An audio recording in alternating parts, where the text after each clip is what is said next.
দীর্ঘ ১ মাস সিয়াম সাধনার পর দরজায় কড়া নাড়ছে পবিত্র ঈদুল ফিতর। ঈদকে কেন্দ্র করে জাতীয় ঈদগাহ ময়দানে জোরে সোরে চলছে ঈদ জামাতের প্রস্তুতি। রাজধানীর সুপ্রিম কোর্ট সংলগ্ন এই মাঠেই ঈদের প্রধান জামাত অনুষ্ঠিত হবে। এরই মধ্যে ২৫,৪০০ বর্গমিটার আয়তনের মূল প্যান্ডেলের শামিয়ানা লাগানোর কাজ শুরু হয়েছে। প্যান্ডেল নির্মাণ কাজের দায়িত্বে আমি এখানে আছি। প্যান্ডেলের কাজ চলতেছে, আমাদের দেখতে পাচ্ছেন চলমান। মোটামুটি আমরা অনেকটা এগিয়ে গেছি আর কি। এখন আমাদের ইলেকট্রিক্যাল কাজ এবং ফ্লোরের কাজ চলতেছে।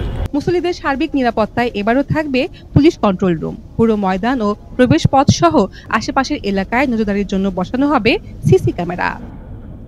বিগত বছরগুলোর মতো এবারও নারীদের জন্য জামাতের ব্যবস্থা থাকছে। সে সঙ্গে থাকবে পর্যাপ্ত ফ্যানের ব্যবস্থা আর প্রাথমিক চিকিৎসা ব্যবস্থাও থাকবে বলে জানা গেছে।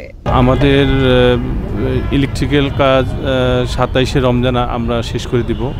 ২৮ তারিখে আমরা ফ্লোরের কাজ শুরু করব। ২৮ আর ২৯-এ আমরা চাদরটা চাঁদ দেখার উপর নির্ভর করে চাদরটা আমরা বিছাবো। জাতীয় ঈদগাহ ময়দান ঢাকা দক্ষিণ সিটি কর্পোরেশন ডিএসসিসির আওতাধীন হওয়ায় প্রতি বছর ঈদগাহের ব্যবস্থাপনা করে আসছে এই সংস্থাটি। নাজনীন লাকি, সারাবাংলা.net, ঢাকা।